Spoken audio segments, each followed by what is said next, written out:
Hello everybody, I'm Paul Beckwith, and in a recent video I talked about the AMOC slowdown and the risk to the ocean vertical mixing.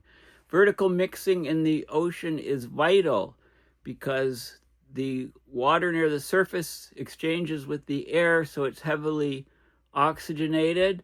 Also, it gets in equilibrium with the CO2 levels in the atmosphere, that you get dissolved CO2, which of course contributes to the ocean acidification problem. And you get sunlight and you need nutrients, and then you can get an explosion of phytoplankton. The nutrients come from below, so you need vertical mixing in the ocean to bring the high nutrient water from deep below the surface up to the surface to be available for the proliferation of phytoplankton. Of course, you have the sunlight at the surface on the ocean, and you get high CO2 levels. The downwelling brings oxygen deeper down, allowing marine life to live there that needs oxygen, the animals. And you also get the CO2 being carried downwards. Eventually, it can become sequestered in the ocean floor. So it actually removes CO2. It's removal or a carbon sink. It's a very important carbon sink. Of course, the oceans absorb over 90% of the heat. So global warming is really ocean warming. Over 90%. If that balance changes, if the oceans if they stratify more, which happens when you get warmer water at the surface and colder water down below, you can get a stratification and less vertical mixing. And this can really throw a wrench into the whole works, into the whole climate system. So I talked about how slowing AMOC, Atlantic Meridional Overturning Circulation, can be a risk to the ocean being such a large carbon sink. The carbon sink capability can decrease, meaning there'd be more CO2 in the atmosphere, accelerating global climate change. So in this video, I want to talk about the other direction. I want to talk about a very interesting study that has observed declines in the upper ocean nutrient amounts, specifically the upper ocean phosphate, and you can talk about the phosphate-to-nitrate availability for plankton, etc. And what we're seeing is a decrease with more ocean stratification, less slower AMOC, slower vertical mixing of the ocean water, we're getting less nutrients coming to the surface. And this could become a huge problem and put a huge restriction on the amount of phytoplankton that can proliferate, and therefore affect the carbon sink even more. It's a very strong feedback. So let's talk about this new paper that just came out recently. So we're talking about ocean nutrients, which are usually sourced from deeper ocean water moving up towards the surface. So this is a paper. I'm going to go into this in detail. It's in the PNAS, Environmental Sciences Ecology. It's called Observed Declines in Upper Ocean Phosphate-to-Nitrate Availability. So but before I get into this, let's have a little refresher on vertical ocean mixing and how important it is. So I went to Google Images, Googled Google Images, vertical ocean mixing, and it gives me all kinds of great diagrams on how important vertical ocean mixing is. So let's have a look at some of those. So this is a busy site, Hydro International. It talks all about oceanography.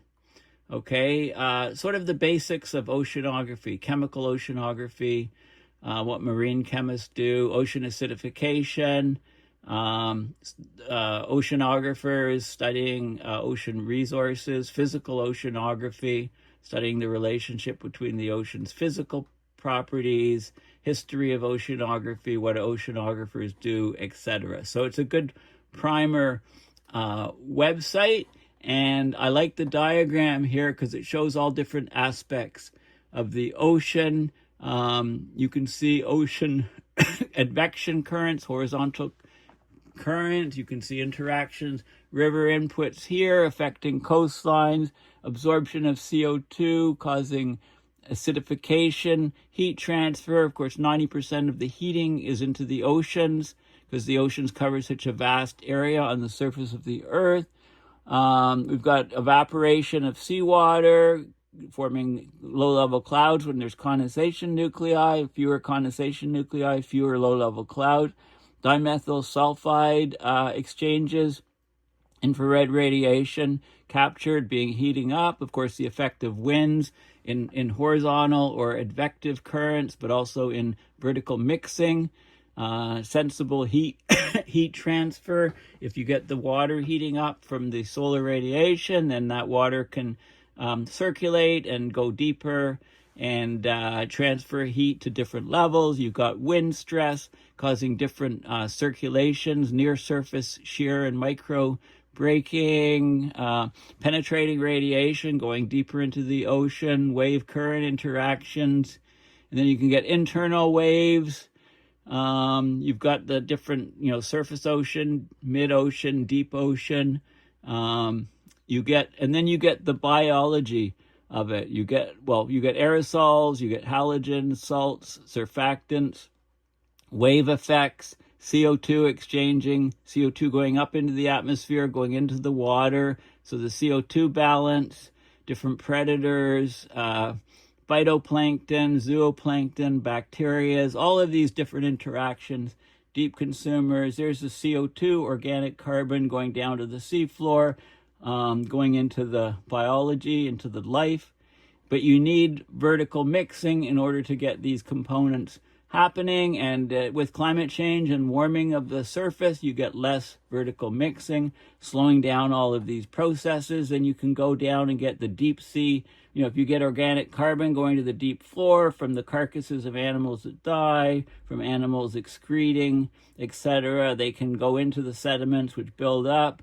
Then you, of course, get the deep sea ecology. You have hydrothermal events doing things, hydrothermal recharge, right? And then you got the earth processes in the earth itself.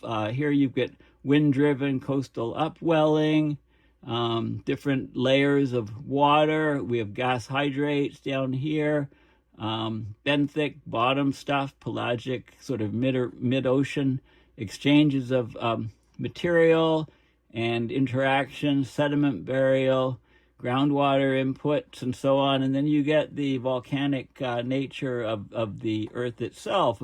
So all of these things have an effect. But a huge component of the sink, the ability of the oceans to absorb vast amounts of carbon, is the upwelling, which is the upwelling and the downwelling. The vertical mixing is very important. So all of these links will be in the description. Here's a little article, Ocean Motion and Surface Currents, the ocean's vertical structure with latitude. So we go from plus 60 or minus 60 degrees south latitude to 60 north. We have the mixed ocean layer here. It's mixed, it's churned by winds. It goes down to about 300 meters here. Then you get something called the pycnocline, which is a density difference causing a layering of the water. And you can get different properties of the water, which are generally defined from where they're sourced, like North Atlantic deep water, South Atlantic deep water, all these different types of zones. So this is a pycnocline here, mid layer, if you like, and then you have the deep layer, anything under about 900 to 1,000 meters.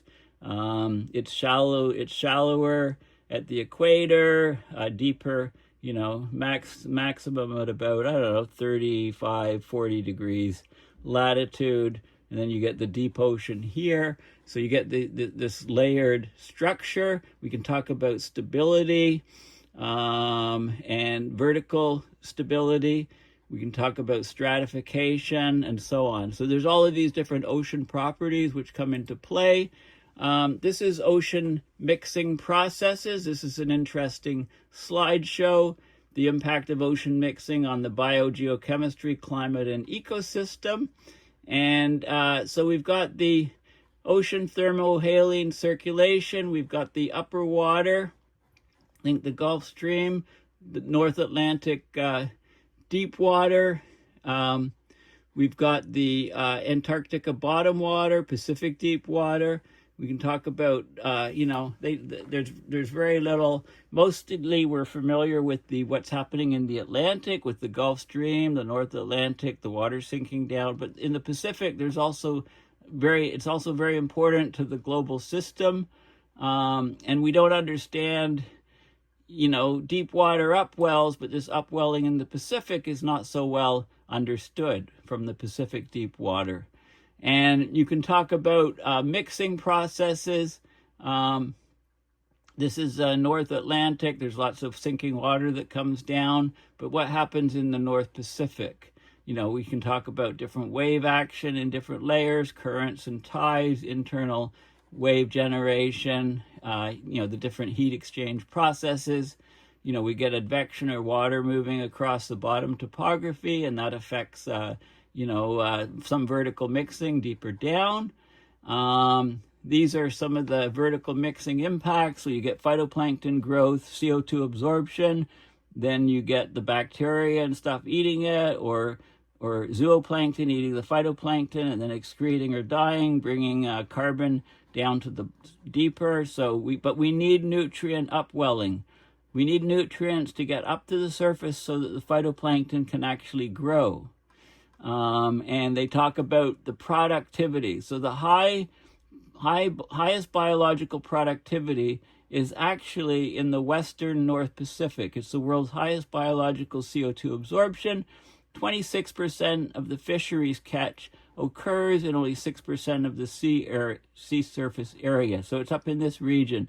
These are regions of extremely high productivity. They're very high CO2 absorption and fisheries up in these regions, also down in this region, some over here. But it's the highest on the planet up in this region. So they tried to explain it. They looked at some different species. They looked at different Pacific decadal oscillation, big effects, and so on. Wind velocity anomalies and stuff. This is mostly focused off Japan. The Kuroshio current. They looked at the oxygen in the water over time and so on. They looked at the vertical mixing, vertical diffusivity, meters squared per second in different regions. They sampled different regions. And did surveys off Japan here to see what was going on with the water there, right? So there's lots of interest in what's happening with the vertical mixing. Vertical mixing is the most important process to transmit information vertically in the deep oceans. Okay, so there's that off Japan. Here is the National Center for Polar and Ocean Research, India, right? So lots of people are studying this. This is an Indian study, increased stratification in the Arctic Ocean. A study where, Indian scientists went and they looked at, this is what we had before, mixing and different planktons, large-sized phytoplankton, large-sized zooplankton, when there's lots of seasonal ice, perennial ice, meltwater ponds on the perennial ice, open sea. Now with much less seasonal ice, the ice is disappearing in the Arctic, also the Antarctic. Then you end up getting smaller phytoplankton and smaller zooplankton. The marine biodiversity significantly goes down. Okay, so they look at that in that study. This is a paper from a couple years ago, comparison of ocean vertical mixing schemes. So they looked at different ways that there's vertical mixing from different studies. This is a very in-depth study that came out in 2021. Vertical mixing in the ocean is a complex phenomena. Its magnitude depends on processes acting over a long range of vertical and horizontal scales from 1 kilometer to several meters down to centimeters. Vertical mixing affects key elements in the ocean that are of climate importance, like ocean stratification, distribution of temperature, salinity, salt, and passive tracers, the ocean uptake of heat and carbon, right? Without vertical mixing, the ocean cannot absorb as much heat and carbon, And the global meridional overturning circulation, or MOC, all right, like the AMOC is the one in the Atlantic. There's also a Pacific MOC, or Southern MOC, if you like. So they did a lot of analysis and a lot of studies. I'm not going to go into the details of this paper. They looked at vertical diffusivity through almost a kilometer depth in different parts of the ocean. Yeah, I mean, the ocean, there's huge variation across the ocean, right? There's areas that are very prolific and there's areas that are basically dead zones. So they studied all of this in great detail in this paper. And there's something called the Redfield ratio. It's a ratio of carbon, nitrogen, and phosphorus. Normally, it describes the composition of ocean plankton. It's used to estimate how changes in one nutrient affect another. So we're talking carbon 106, nitrogen 16, phosphorus 1.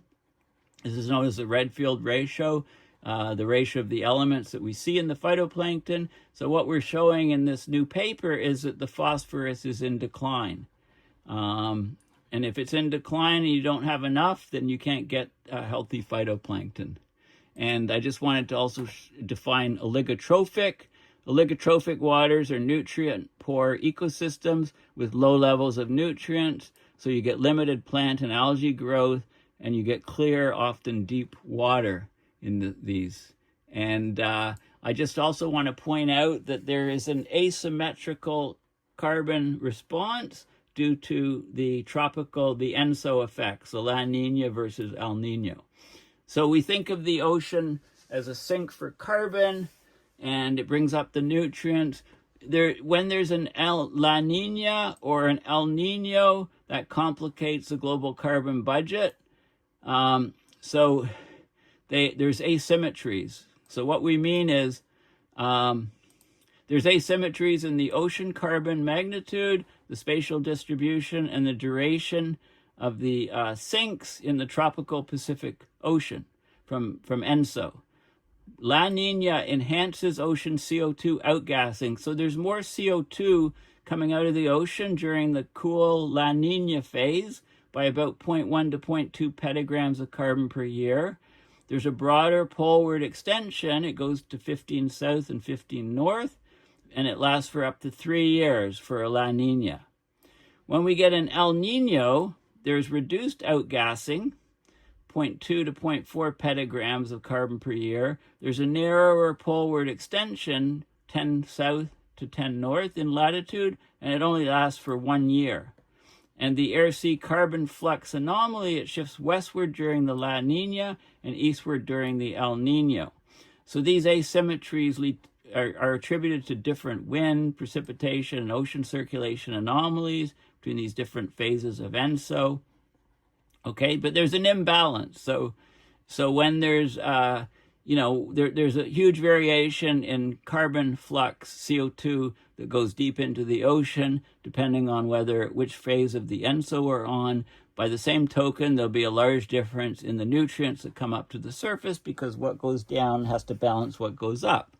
Okay, so I just want to point out all these background things. Now let's go back to the paper here.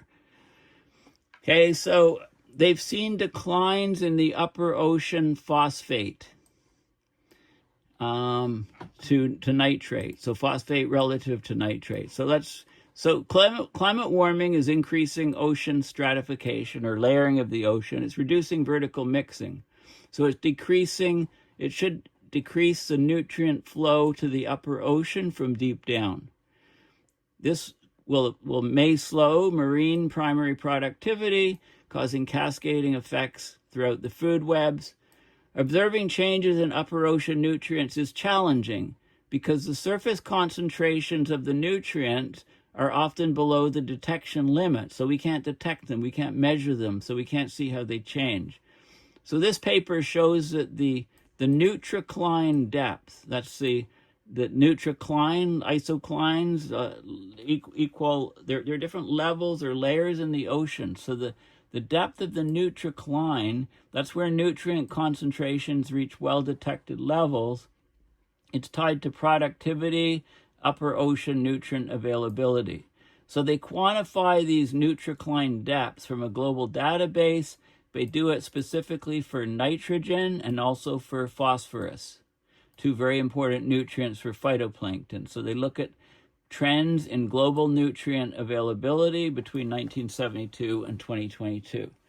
So what did they find? They found that the phosphorus nitracline, which is also called the phosphacline, is mostly deepening, especially throughout the southern hemisphere.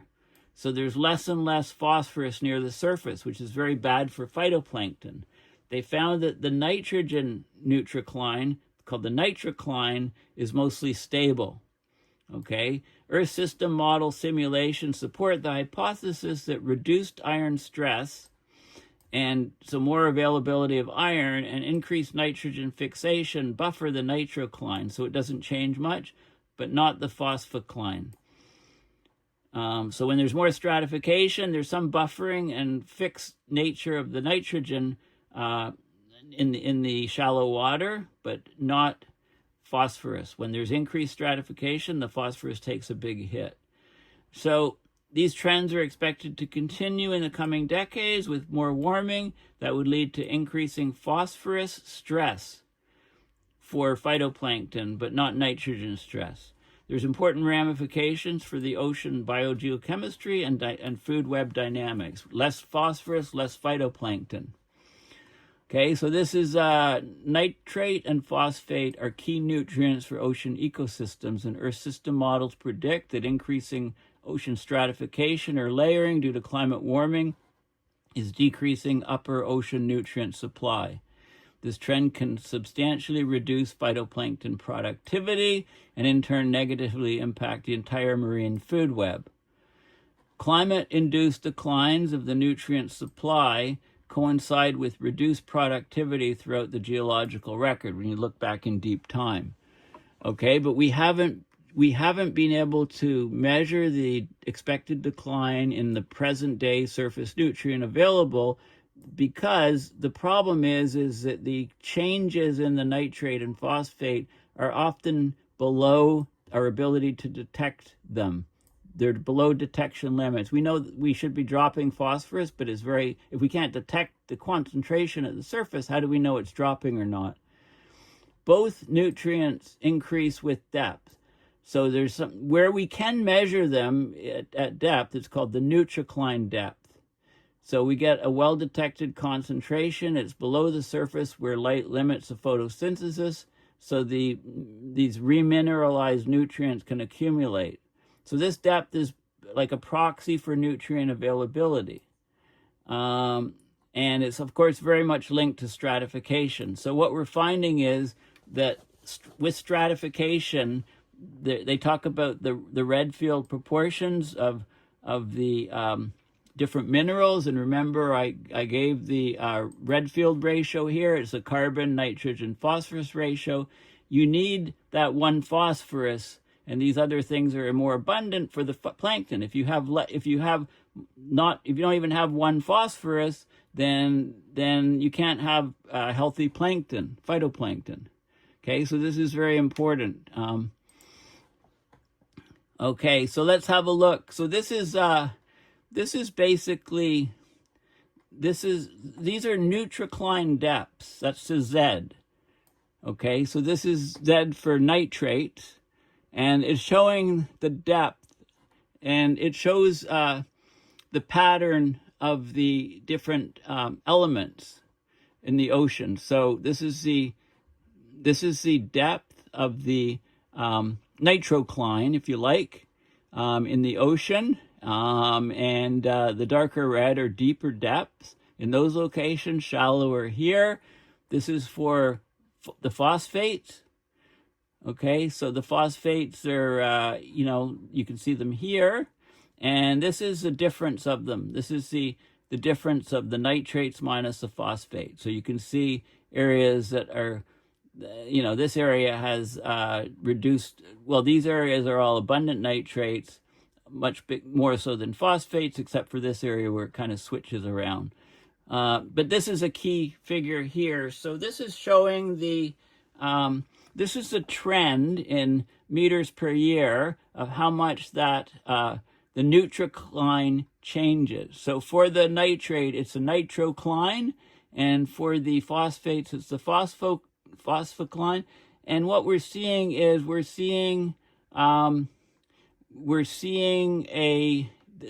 is the trend downwards, I believe. So we're seeing there's not a lot of changes. Well, the nitrate is quite healthy.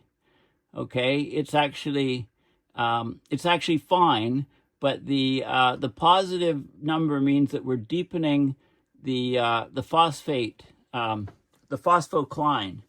Okay, it's moving deeper at anywhere from not moving here to anywhere up to about 0.5 meter per year, deepening of the phosphocline, meaning that there's less and less phosphate in the upper water, meaning this is a problem for phytoplankton. Okay, so the trends are a problem. There's a big hemispherical difference between the two, and they look at the reason for the trends and so on, in the detailed study. Yeah, so they compare, this is the different iron, increasing iron deposition, augmenting the nitrogen fixation, and phosphate-to-nitrate depletion. Okay, let's just go to the conclusions here. Caveats and conclusions. They present evidence for a deepening of the phosphacline. It's decoupled from any change in the nitracline. So the nitrogen's okay. The nutrient nitrogen is okay. There's enough of it up to the surface, but they're finding a deepening of the phosphacline, so there's less and less phosphorus getting up to the surface. Okay, this is becoming a problem because they think that the phosphorus, the phosphacline being the detection limit of phosphorus, is now deeper in the ocean.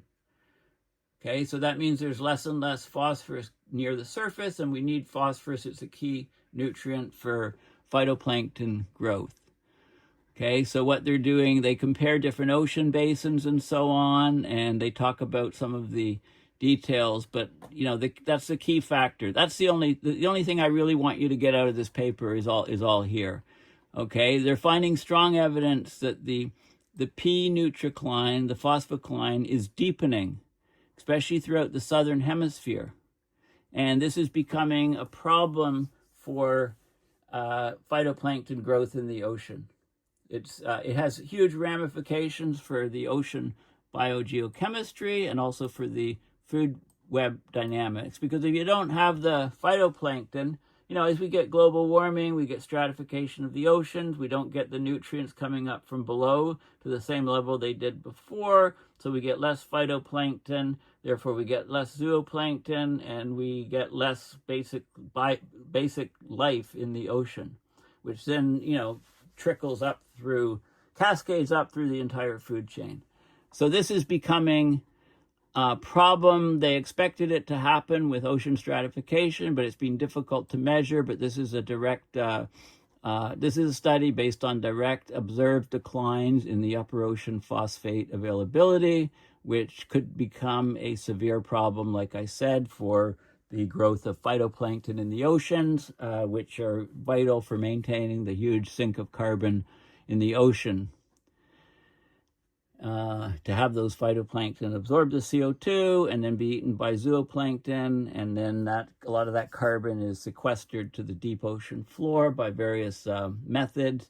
And if this whole process is slowing down because there's not enough phosphate in the upper ocean, not enough nutrients coming up from below, specifically phosphorus, then Houston, we have a problem. So thanks for listening. Please consider going to my website, paulbeckwith.net, and donating to PayPal to support my research and videos. Thanks again, and bye for now.